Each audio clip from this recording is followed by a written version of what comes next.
Bom, vamos voltar para a segunda parte da live, só esperar as pessoas entrarem e o professor entrar. Lembrando que a gente está numa pergunta de como avaliar a deficiência da absorção da imunoglobulina. Deixa eu só ver, por enquanto não temos já. Entrando para voltar para a resposta. Hoje a nossa live é com o Luiz Alberto, ele que é veterinário, graduado pela USP, tem especialidade em reprodução animal pela Unopar, é professor de graduação. Professor, voltamos. Vamos lá para a resposta sobre a absorção da imunoglobulina.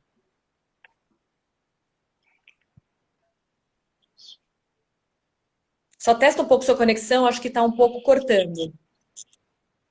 Melhorou? Melhorou ou não? Tá ruim. O áudio melhorou. O vídeo não tanto, mas o áudio melhorou.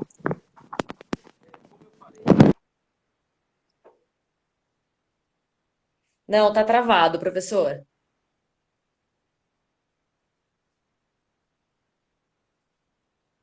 Espera aí que ele já deve voltar com a conexão. Professor, não escutamos nada nem vemos, a imagem está parada.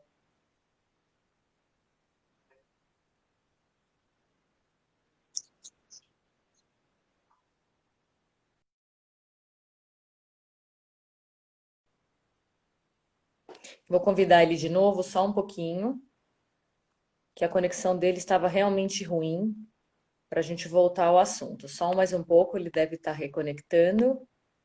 Lembrando que vocês podem mandar perguntas para o professor responder durante a live. A live é sobre cuidados com os potros recém-nascidos. Vamos ver. Melhorou? Pronto. Ah, perfeito. Ótimo. Vamos para a pergunta, então, sobre a deficiência na absorção da imunoglobulina. Então, como eu já falei, existem... Eu tô com delay, tá? Então vou tirar um pouquinho aqui. Existem testes comercial, que a gente chama IgG teste, que eu já falei inclusive de preço. Tá no mercado, é fácil encontrar. E existe esse chamado teste de turbidez do sulfato de zinco, não tem como eu me aprofundar muito aqui numa live falando, existe em literatura que a gente manipula uma substância, a gente mistura com um pouquinho de plasma do potro e a gente também diagnostica por uma mudança, uma característica de turbilhonamento, fica turvo, a gente sabe se ele absorveu bem ou não absorveu, são esses dois métodos. Mas principalmente, eu preconizo fazer entre 12 e 24 horas. Porque se der baixo, a gente ainda consegue fazer um reforço de colostro. Acima de 24 horas, se der baixo, aí sim vai ter que fazer plasma, porque a absorção oral já não vai funcionar bem, ok? O Gustavo Vila está perguntando se um potro debilitado ele pode ser tratado na propriedade ou deve ser encaminhado? E se por acaso existe um hospital no Brasil especializado em neonatos? Olha, bom, primeiro, esse é um dilema em que momento encaminhar o potro, né? A dinâmica é muito rápida de várias patologias aí. Então tem a ver com a distância que existe até um centro, tem a ver com o valor zootécnico, né? Enfim, se a propriedade tem essa história, tem esse interesse, tudo isso tem que ser avaliado. Agora, o grande problema é que até pouco tempo atrás a gente não tinha lugar nenhum para mandar, né? Mesmo em hospital, ninguém lidava com o potro. Eu dou aula em pós-graduação nessa área de neonatologia há perto aí de 12 anos, 13 anos. E eu falo desde sempre, eu falo, olha, minha maior frustração é não deixar gente seguindo, que não venha outras pessoas seguindo esse lado da neonatologia. Pois bem, daí, vamos colocar isso no começo dos anos 2000, 2005, muita gente hoje está seguindo por essa linha. Então, hoje existe no Brasil alguns centros já de neonatologia. No entanto, o modelo, por exemplo, em São Paulo, que é onde eu atuo, o modelo para São Paulo ainda é enviar o animal para o hospital, né? Então, o problema de um hospital é que mesmo que você tenha uma equipe treinada lá dentro para neonato, que já é uma raridade, ainda não é o melhor local. Porque se no Aras eu já criticava a mistura de faixa etária, se no Aras eu critico aquela condição de você ter bactérias que vão se somando ano a ano, o que dirá de um ambiente de hospital, né? Que é a área mais contaminada que existe, né? Então, o que eu falo é o seguinte, existe alguns locais, hoje eu estou participando de uma montagem de um centro específico de neonato para fugir dessa condição de mandar para o hospital. Tá? Então, de novo, eu não estou criticando o hospital, estou criticando o modelo enviar para o hospital. Tá? Para quem está começando agora, vira a mensagem que é um nicho de mercado a ser explorado, sim. Tá. E vamos abordar um tema que foi também bastante questionado agora nesse primeiro bloco da live, e eu deixei para agora, porque as pessoas voltaram a fazer as perguntas, que é sobre como tratar o umbigo do recém-nascido. Por quanto tempo esse umbigo exige os cuidados e como cuidar, né? Ótimo. Também, olha só, uma coisa tão pueril, né? A princípio tão simples, é uma grande causa de complicações infecciosas de potro. A origem de tudo é o umbigo. Primeiro, tipo de ruptura de umbigo, né? Então a gente vê, eventualmente, um animal que vai para um hospital, acaba parindo lá, uma fêmea, ou de repente você é chamado para uma distocia, corrige e nasce na sua mão. Então o método, quando o profissional vai encarar aquele nascimento, a gente chama de ruptura abrupta, né? A gente esgarçar aquele cordão umbilical, que é assim que acontece na natureza.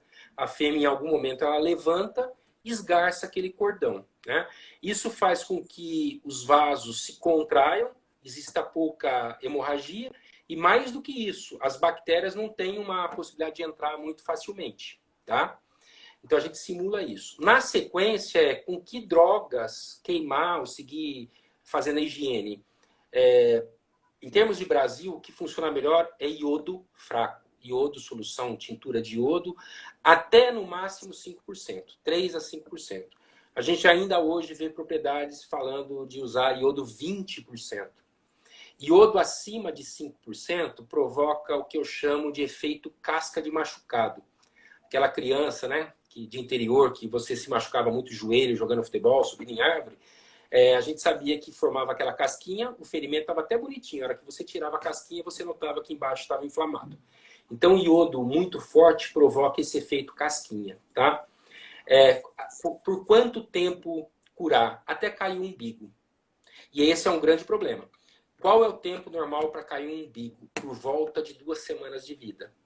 Se a gente pega uma propriedade cuja média de queda de coto umbilical esteja muito precoce, na primeira semana, você não sabe o que está acontecendo, mas vai investigar que está tendo problema sério na higiene do coto umbilical. Não é para cair.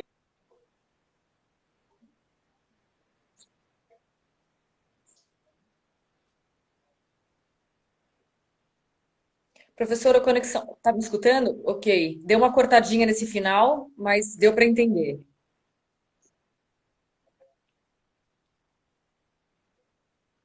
A internet não tá boa. Professor, você me escuta? Mais um probleminha de conexão.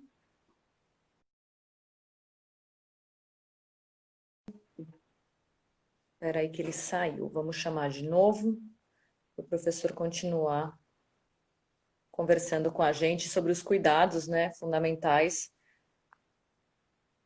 nos potros recém-nascidos. Vou voltar um Perfeito. pouco nessa pergunta.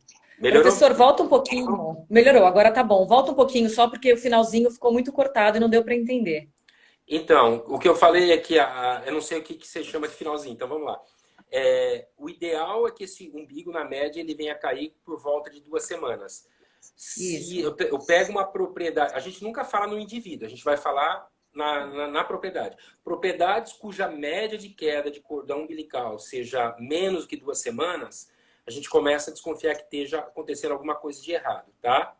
Então, o correto, o melhor é fazer iodo 3 a 5%, se possível, pelo menos 2 vezes ao dia. Perfeito. Viemos com uma pergunta sobre potros obesos. Ele tem problema com o crescimento? Ele pode ter Olha, problema? pode. O problema maior que a gente vê não é o potro nessa fase que a gente falou no neonatal, né? Até 30 dias. A obesidade, muitas vezes, ela começa na hora que o animal começa a comer no coxo, né? E tem muito a ver com o manejo. A maioria das vezes tem a ver com o manejo da propriedade. Então, eu também sou crítico disso, que a indústria da ração está vendendo uma necessidade do potro começar, às vezes, com uma semana a comer ração. Não faz sentido isso. Na natureza, ele vai começar a comer ração, ele já brinca no coxo da mãe ali, já com, às vezes, uma semana, 10 dias, né? Mas ele vai começar a realmente ingerir aquilo ao redor do segundo mês, 45 a 60 dias.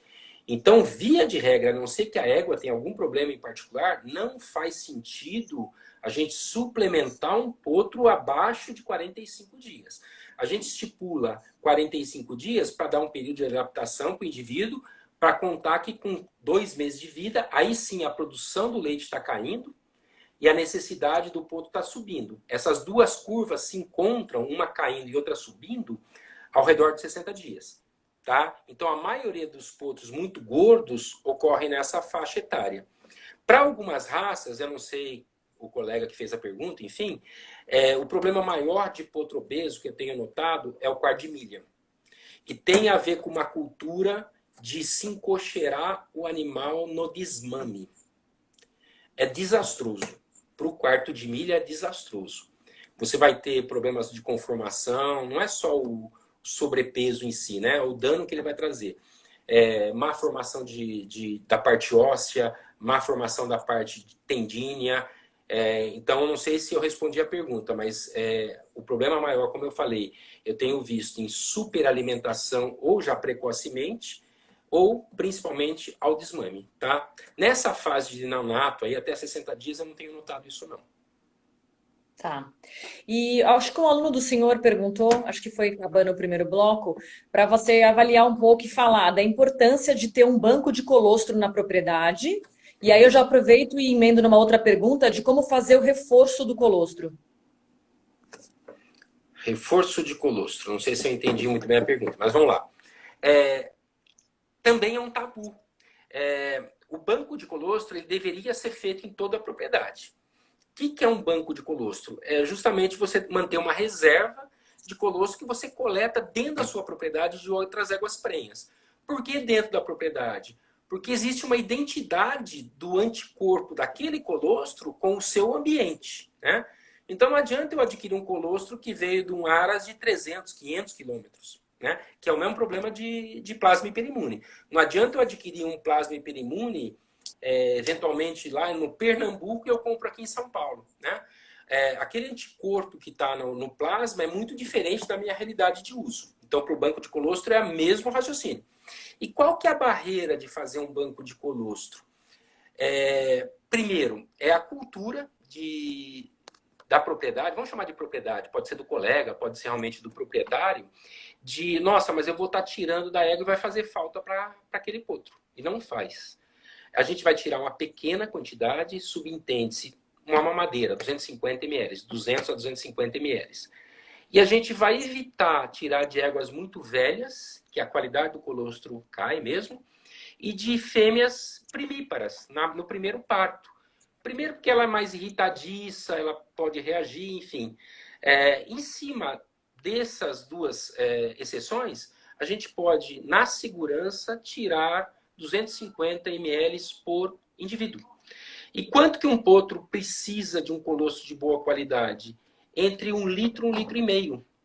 Né? Então, toda vez que a gente tiver, por algum motivo, um potro precisando, por exemplo, a égua nasceu e não produziu colostro, ou ela perdeu o colostro e demorou para parir. Ela perdeu o colostro, só foi parir depois de 10 dias. A hora que você vai ver, ela já está produzindo leite branco, já não é amarelo do colostro. Então, você vai, descongela aquele colostro e fornece. A questão foi como reforçar, e aí que eu não entendi muito bem. Vamos lá. Cada mamadeira de colostro, eu tenho que falar de números agora, tá, pessoal? O potro ele tem que absorver cerca de 800 miligramas por decilitro de imunoglobulina. Cada mamadeira de colostro, ela fornece cerca de 200. Por isso que 200 vezes 4 Por isso que eu falei que a maioria dos potros, entre 1 litro e meio, vai precisar do que ele precisa. Pois bem, se eu peguei um potro que absorveu pouco, eu fiz o teste, vi que ele absorveu pouco, aí a minha pergunta, ele tem menos do que um dia de vida? Ele tem talvez aí 15, 16 horas de vida? O que eu posso fazer? Fornecer colostro para ele. Se ele não estiver mamando, eu posso passar uma sonda e fornecer via sonda. Melhor, ótimo. Se já se passou esse período de 24 ou eu não tenho colostro na propriedade, o que me restaria fazer? Plasma, né? Aí sim, eu tenho que fazer plasma. Então, para quem fala que o Luiz não gosta de plasma, não, usa-se plasma sim, quando tem que ser usado.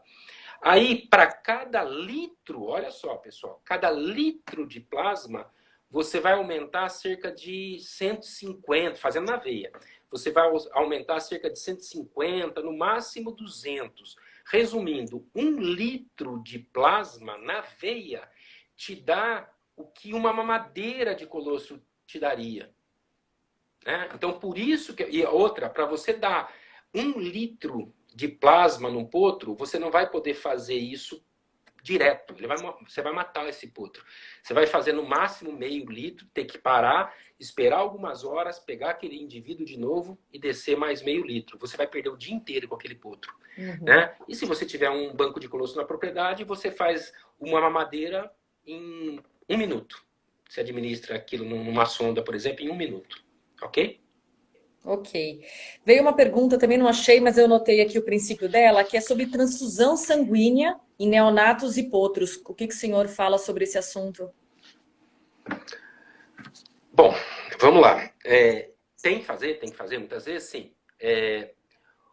O que o profissional tem que entender e é muito difícil só numa resposta. Então, muito cuidado com a interpretação. Se quem fez a pergunta tem o meu contato, depois a gente pode estender essa resposta. Não é todo indivíduo com anemia que precisa de sangue.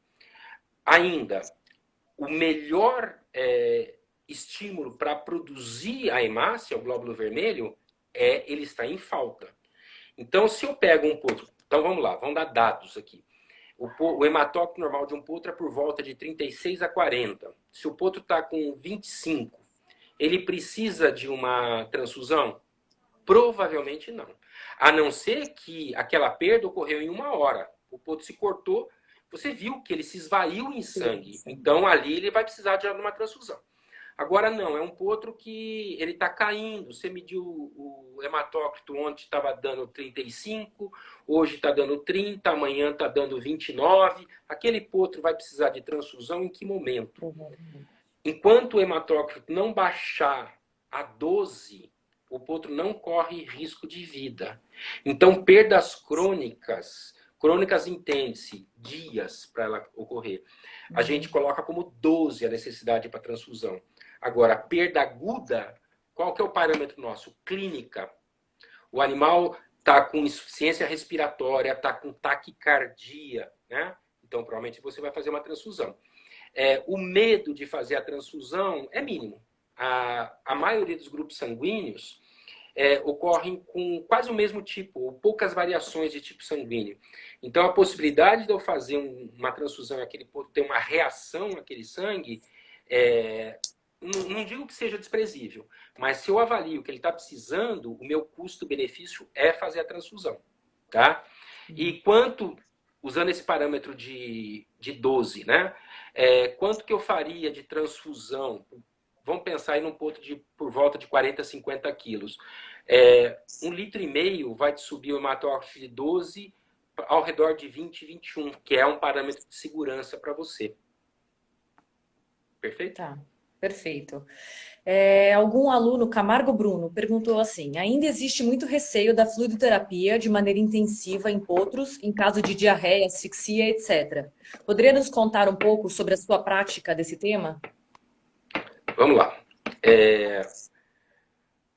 Muito importante a pergunta, né? Só que é muito complicado responder em poucas palavras. Eu tenho notado que, via de regra, os potros são pouco hidratados nesses processos de perda. O potro normal, quando ele nasce aí com seus 40 quilos, ele ingere de água via leite, né? Ele ingere de água por dia cerca de cerca de 10 litros. 10 litros de água, de fluido. Né? 9 a 10 litros. Se ele tem uma diarreia, então, e ele não está mamando, se ele ficou o dia inteiro sem mamar, naquele dia, no mínimo, eu tenho que fazer 10 litros nele. Né? Porque seria o que ele deixou de mamar, mais ainda a diarreia que ele está tendo, que eu tenho que avaliar qual é a perda. E quando a gente faz esses cálculos e passa para os colegas, para você fazer 10 litros de soro num potro, eu faço a imitação do que daria de fluxo no gotejamento do potro. Todo mundo tem uma barreira. Fala assim, não, mas isso vai matar o seu potro. Né? Você vai perder esse potro. Porque, invariavelmente, o pessoal fala assim, não, potro você tem que fazer muito devagar o soro. E, na verdade, não é isso. Tem a ver com a gravidade do processo que ele está apresentando. Né? Se o potro, por exemplo, o potro pode estar em pré-choque, pode estar chocando, que é outro... Não dá para, em poucas palavras, a gente explicar o que é o pré-choque ou o choque. Esse animal, ele tem que receber por volta de 1,5 litro de soro, de fluido, ao redor de 10 minutos. Isso quer dizer que a gente tem que pegar o frasco de soro e apertar, ou usar uma bomba. A gente não consegue só abrindo o equipo fazer descer essa quantidade tão rápida. Tá? Então, em poucas palavras, o que eu tenho a dizer é que, via de regra, a maioria dos profissionais acha que acima de 3 litros de soro por dia eu vou matar um potro. E não é. Tem potro, dependendo da patologia, que eu faço, esse potro que eu estou falando, de 40 quilos, tá? Eu faço às vezes 20, 30 litros no dia. Depende do quanto ele está perdendo, ok? Tá. E qual é a relação do tamanho que o potro nasce com o tamanho final de crescimento? Vamos lá. Isso é importante para a gente notar quando que a gente tem que interferir naquele crescimento, né? O quanto que a gente pode ajudar aquele crescimento. Vamos pensar o seguinte, eu prefiro resumir da seguinte maneira. Ao redor de 1 ano de vida, o potro tem o potencial, né, de altura final cerca de 80% a 85%. Ao final de 1 ano. Ao final de 18 meses, ou seja, 6 meses depois, ele já tem perto de 95% da altura final. Né? Aonde eu quero chegar com isso? Se a gente nota que alguns indivíduos estão atrasando de acordo com o que a gente observa dentro daquele lote, eu costumo prescrever, a gente tem que interagir, né? Lançar mão de ferramentas, às vezes com 4 meses de vida. Eventualmente já no desmame. Por quê? Porque eu estou aproveitando ainda a fase exponencial de crescimento. É muito comum o colega, ou até o proprietário, entrar em contato com a gente e falar assim, eu estou com um potro com 1 ano e meio que eu preciso fazer com que ele cresça ainda. O que eu vou usar? Bom, primeiro você vai rezar bastante, porque aquele potro provavelmente ele já não vai ter resultado, a despeito do que você vier fazer. Porque ele já está no 5% final de crescimento dele. Tá? Então, o que eu deixo como mensagem, que é outra barreira, não sei porquê, de onde vem isso, o pessoal achar que o potro você tem que estimular o crescimento dele a partir de 1 ano, por exemplo. Não faz sentido isso. Você já perdeu muito tempo. Eu já, como eu falei, se está muito atrasado, já com 3, 4 meses a gente já pode intervir. Tá? É mais fácil a gente notar os crescimentos na hora que a gente faz o desmame, porque aí você tem uma faixa etária meio que específica. Né? Então, vamos pensar 6 meses o desmame básico, 5, 6 meses, pegou aquele indivíduo atrasado, aquele grupo, 2, 3 atrasados dentro daquele grupo, já pode tratar sim. Você tem tempo ainda para ter resultado. Sobre o desmame, né? Você acabou de falar que entre 5 e 6 meses. Como que faz? Quando que acontece, né? E como que faz esse desmame? E como que é essa introdução da ração nesses potros? Ótimo. Vou começar ao contrário, então, tá? Melhor sistema de administração de ração.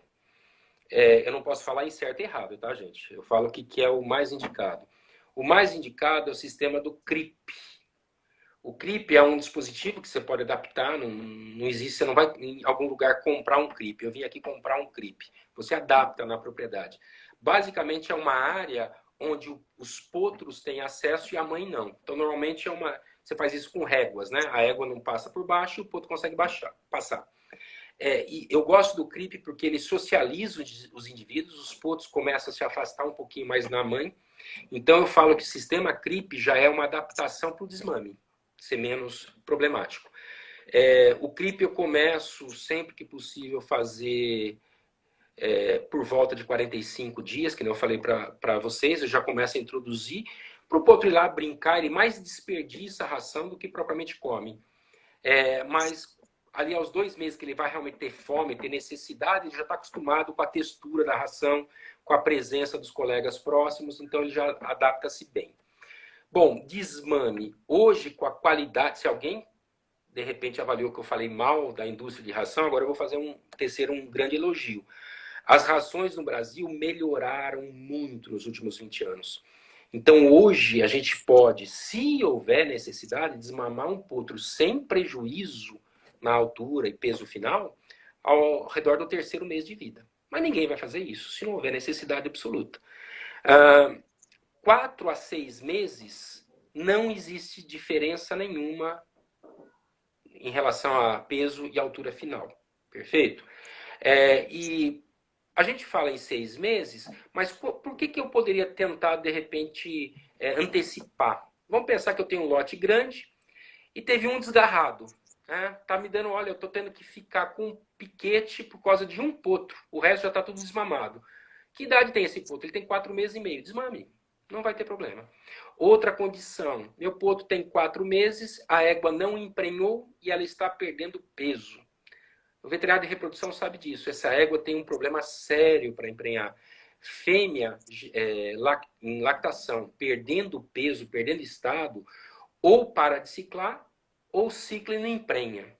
É outra situação para você avaliar. Falar, olha, vamos desmamar esse potro. Né? Óbvio, tem que ter uma negociação aí com o proprietário, mas é outra indicação. Tá? Resumindo, não havendo nenhum empecilho, 6 meses. Havendo alguma necessidade, a partir de 4. Havendo uma grande necessidade, a partir de 3 já daria para fazer, como exceção. Tá ok? Tá.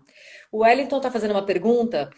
Quando um lote de potro fica gripado e não passa nunca, ele vai voltando, qual seria a melhor medicação para fazer neste lote todo? Vamos lá. Isso não é gripe. Já começa daí, tá? A tal da gripezinha não existe. Gripe leve não é gripe, né? Gripe é influenza. A gripezinha pode ser um adenovírus, pode ser um coronavírus, que não tem nada a ver com esse da Covid, mas um coronavírus dá problema respiratório. E, principalmente, ele pode ser um herpes vírus. Tá? Então, o que é o herpes vírus? Vamos falar do herpes vírus. Ele pega potros, ele acomete potros, que é o clássico da gripezinha. O potro desmamado, no estresse do desmame. Então, você desmama, por exemplo, em lote, a maioria dos animais, por volta de maio, abril, maio. Quando é junho, julho, explode essa gripezinha na propriedade. Se for essa questão, provavelmente é herpes vírus. Eu vou retomar o tema herpes. Agora, não. Outras faixas etárias, pega 2, 3, 4 anos, uma gripe leve, deve ser um adeno ou até um corona que está pegando aí você. E qual que é o problema do herpes? O problema do herpes é que daqui a pouco, quem ignora essa gripezinha de herpes, ignora no sentido de não fazer vacinação, em algum momento vai ter problema neurológico. E finalmente vai começar a ter os abortos. Então é comum, aras que não se queixa de aborto, uma bela estação perde 30% da gestação. Então o impacto econômico nesse instante vai ser tremendo. E a hora que a gente levanta a história da propriedade, vem essa coisa de alguns anos está tendo uma gripezinha. Então é o herpes se anunciando que está na propriedade. Ok? Ok. O Elton Morgan está perguntando, como diferenciar o crescimento com genética? Conciliar? Diferenciar. Vamos lá. Não tem muito uma resposta, né? As coisas não são estanques.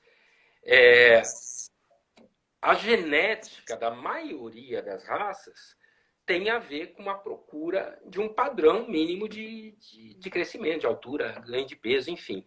Tem algumas raças que valorizam mais a altura, né? As raças de hipismo, obviamente, valorizam mais a altura, e outras menos, mas sempre com parâmetro mínimo.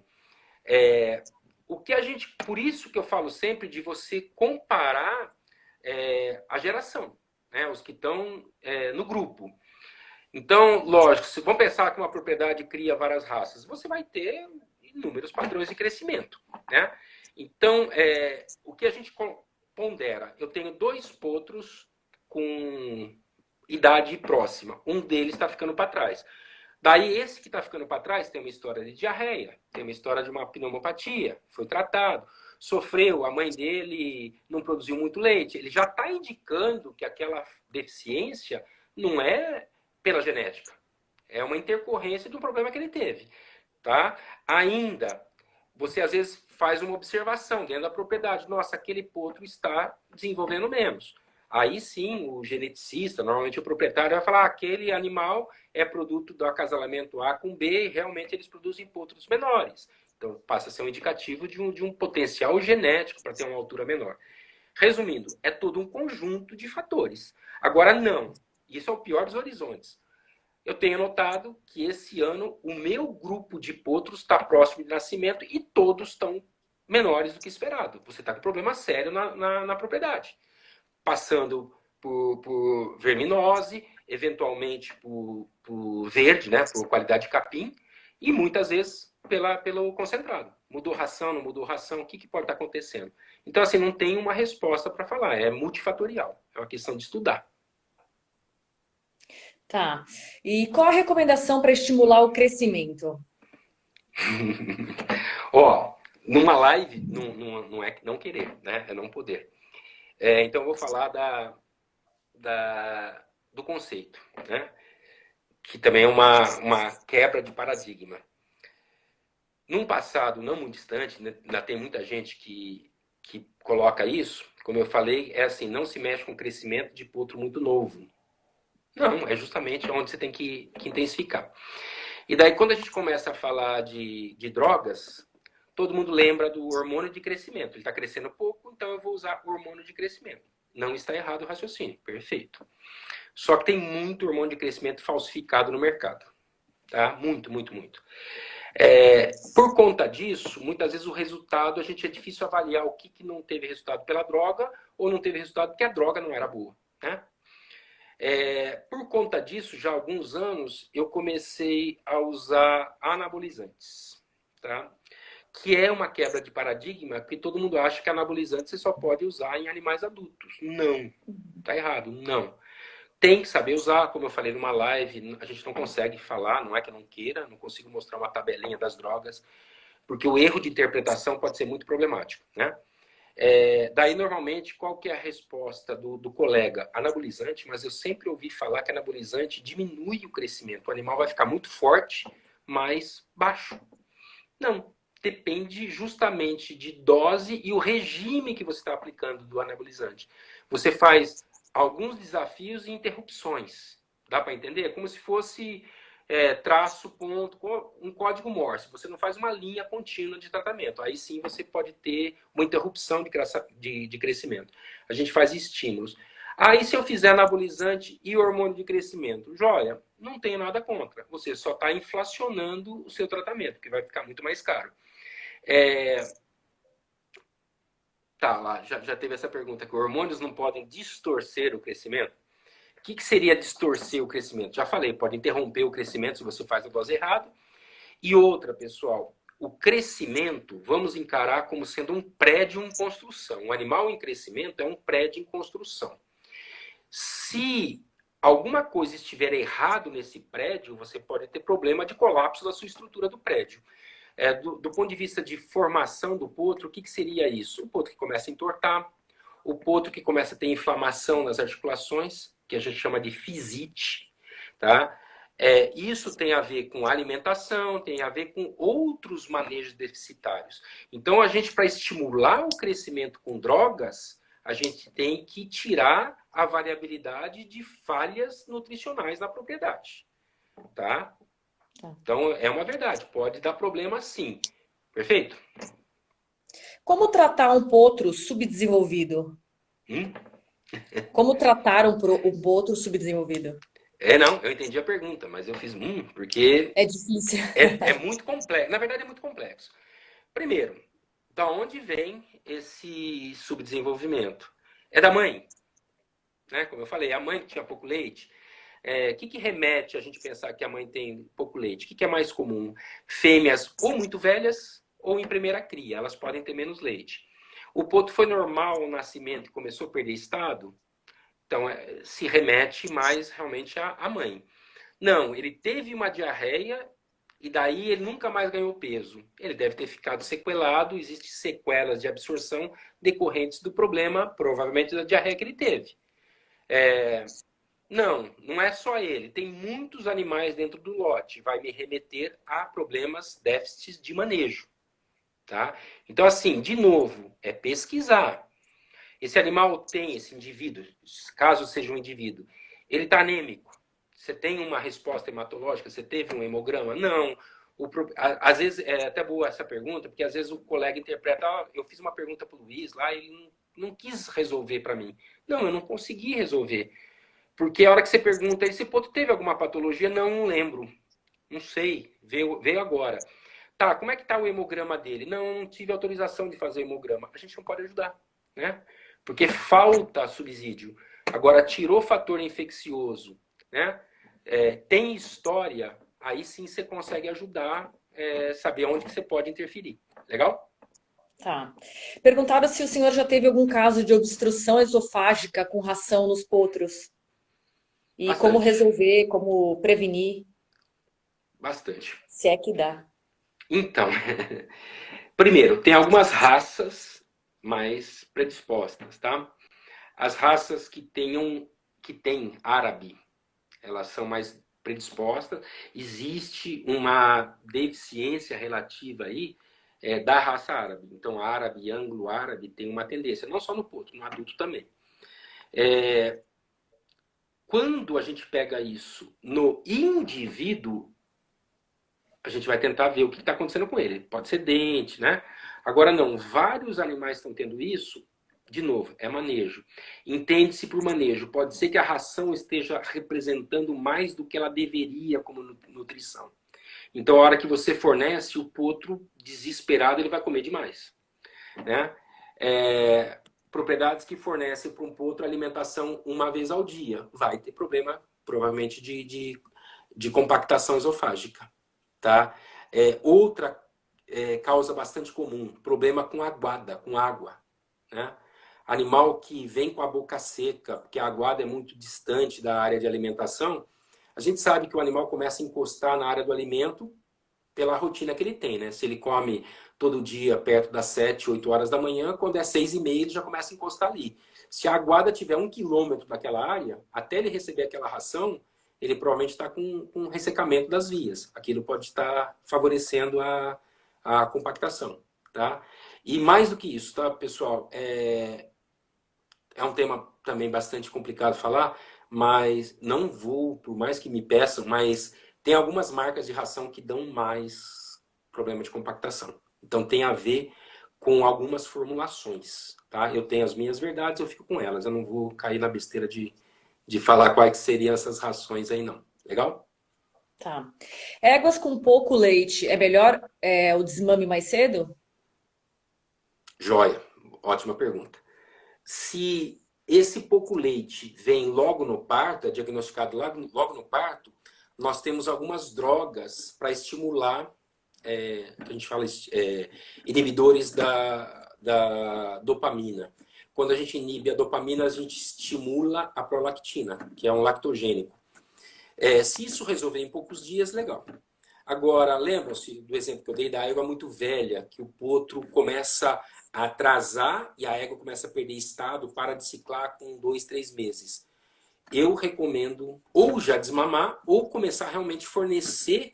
Às vezes a gente não desmama porque o animal, estando em contato com a mãe, tem algumas vantagens. Agora não, meu interesse é emprenhar aquela égua, desmame. Já pode desmamar, tá? É uma das indicações de desmame precoce. tá? É a principal indicação aí. Agora, cuidado com uma situação, pessoal.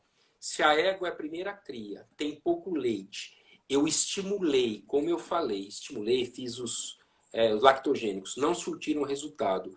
Eu vou desmamar? Eu prefiro continuar, porque se aquela égua não está perdendo estado, de repente ela já emprenhou, é muito interessante a gente manter o animal como lactente, ou pelo menos com contato com a mãe dele, por questão de índole. O animal vai ficar mais calmo, ele vai ficar mais socializável, tá? O animal que a gente desmama muito precocemente, algumas vezes a gente tem problema vamos chamar de formação de caráter. É um animal mais covarde, é um animal que vai te trazer mais problema depois, mais tardiamente. É um animal que se machuca ou agride. Às vezes o problema vem depois na doma, por exemplo, tá? Então fazer com certo momento. Eu não quero banalizar. Tá. Que a gente pode desmamar com 3 meses, não é para banalizar. É em situações muito específicas. Tá. A gente vai para as últimas perguntas, tá? Faltam mais ou menos uns 15 minutos para a gente encerrar a live, dando já quase 2 horas. Eu vou selecionar algumas perguntas e uma delas é sobre se existe alguma relação com o tamanho da barriga de aluguel com o tamanho do potro.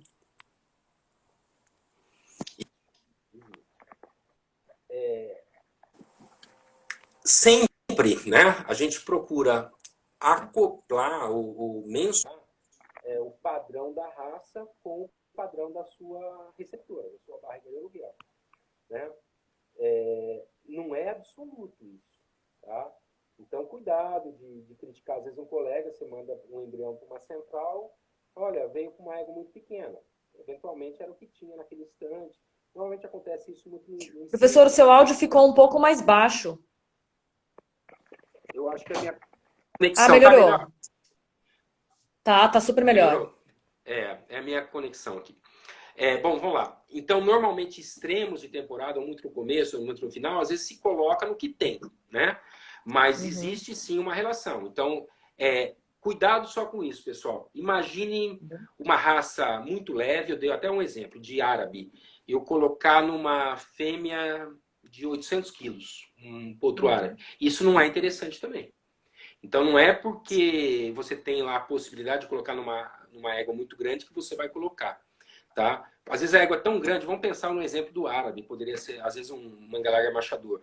O animal que nasceria com uma genética para nascer com 32, 35 quilos, ele vai ter uma altura para aquele peso. Daí você coloca numa égua que tem 1,80 m de cernelha, né? Estou exagerando, mas enfim. Aquele potro, às vezes, ele tem problema para alcançar aquele úbere, né? Ele tem problema depois para seguir a mãe num piquete. Então, o mais correto é realmente você colocar por aproximação. Raças que o peso final seja por volta de 500 quilos, com receptora que tem essa característica. Animais que peso final seja na faixa de 700, com uma receptora que contemple mais ou menos esse biotipo. Legal? Tá. Vamos para as últimas perguntas, 2 mais perguntas. Uma delas que está bastante sendo perguntada desde o começo da live e eu deixei agora para o final, é sobre o protocolo de vacinação dos potros. Qual a sua recomendação? Como que pode ser feito? Caiu. Tá me ouvindo? Tô. Não entendi a pergunta. Sobre o protocolo de vacinação dos potros. Como que é a sua indicação?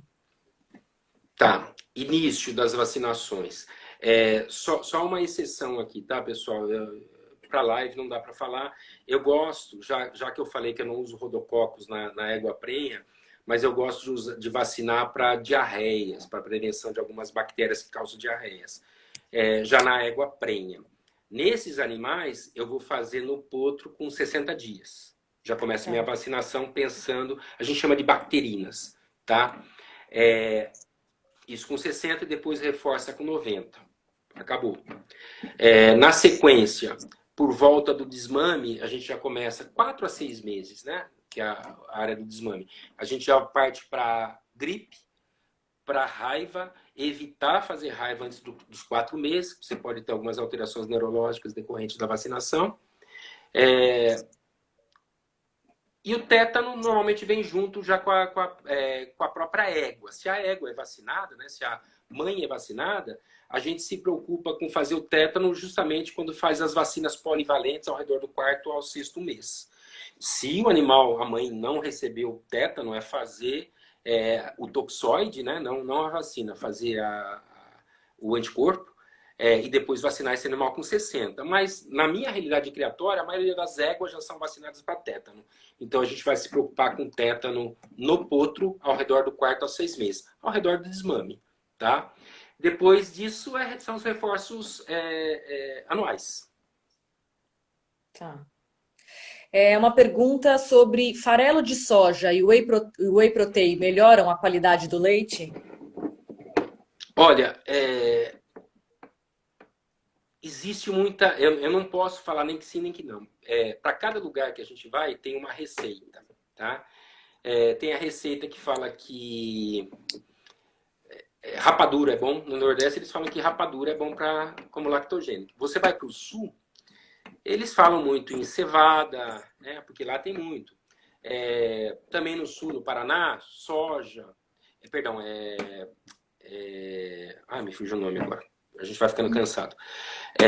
Enfim, cada local que a gente vai, existe alguns indicativos de lactogênicos. Normalmente, eles têm uma base proteica. Então, no caso do whey, no caso dos farelos, existe uma possibilidade dessa proteína favorecer. Mas não é garantia, tá? Não é garantia, não.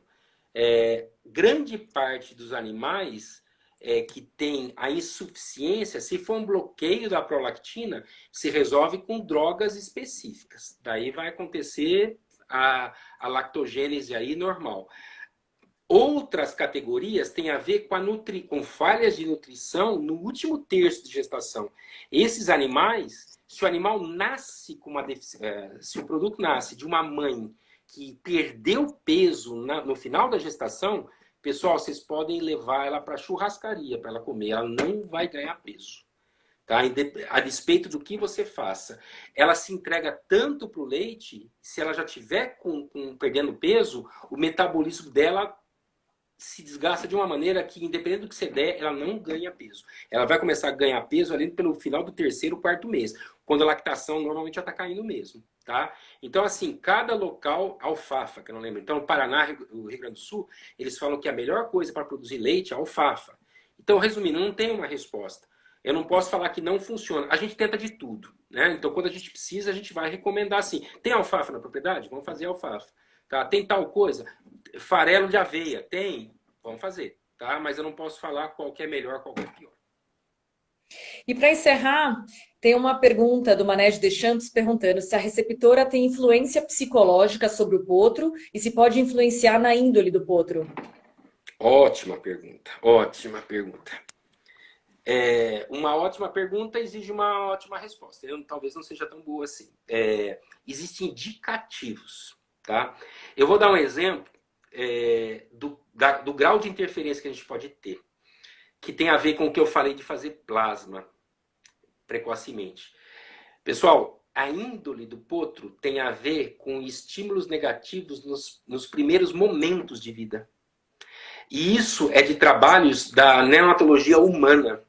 Crianças que têm necessidades específicas, né, que exigem um certo sofrimento, né, de cateterização, de um tratamento um pouco mais afastado da mãe, eles são indivíduos com mais medos na vida. Né? E do ponto de vista de índole, o medo e a agressividade, muitas vezes eles caminham juntos. O animal que tem uma índole de agressão, muitas vezes ele agride por medo. Né? É aquele animal inconstante, né? Então é uma psique mais problemática. Então pode ter a ver com a fêmea, sim. Não bastasse isso, tem as questões dos vícios, né? O que é muito característico é a mãe ter um vício, que aliás é outra justificativa para você desmamar precocemente. Este é uma recomendação assim tão clássico. Você pega uma égua com aerofagia, o potro começa por imitação a colocar a boquinha lá na cerca com 3 meses. Recomendação do Luiz: desmame amanhã. Porque a gente sabe que esse vício, né, vamos chamar isso de índole, de característica, ele vai perdurar, a despeito do que você faça, provavelmente pro resto da vida do animal. Então já quebre isso na raiz, tá? Mas tem a ver sim, tem a ver sim. Tá, eu queria agradecer a sua participação. As perguntas ainda vão seguir. Eu queria que você deixasse o seu contato do Instagram para quem quiser fazer uma conversa paralela ou se, enfim, sobrou alguma dúvida sobre o assunto. E desde já agradecer em nome da associação sua disponibilidade de conversar essa noite conosco. E muito obrigada por todo o conhecimento compartilhado. Imagine, o prazer foi meu. Às vezes é muita agonia até para eu responder. Falar, nossa, tem tanta coisa para responder, mas eu tenho que ser relativamente sucinto. Agradeço, está aparecendo aqui, graças a Deus, um monte de palminha, um monte de dedinhos para cima. Então, espero que tenha sido de valia para vocês. Meu Instagram, vocês podem procurar aí, é Luiz com S, Alberto Lopes com underground 66. Tá? Me coloco à disposição. Grande parte das professoras, das pessoas aqui já tem outras maneiras de me contactar. Enfim, essa rede eu acho que é relativamente fechada, todo mundo conseguiria o contato comigo. Eu acho que a própria associação aí, para quem também tiver alguma dúvida, eu me coloco à disposição. Vocês podem ser um porta-voz para estabelecer um contato comigo sem problema nenhum. Combinado. Lembrando que a live está salva no Instagram da BCCH, no IGTV. Vai ter a chamadinha pelo Instagram. E aí tem o IGTV que tem a live completa, os dois blocos. Boa noite para todo mundo e muito obrigada pela participação. Até uma próxima oportunidade. Obrigado mais uma vez, gente.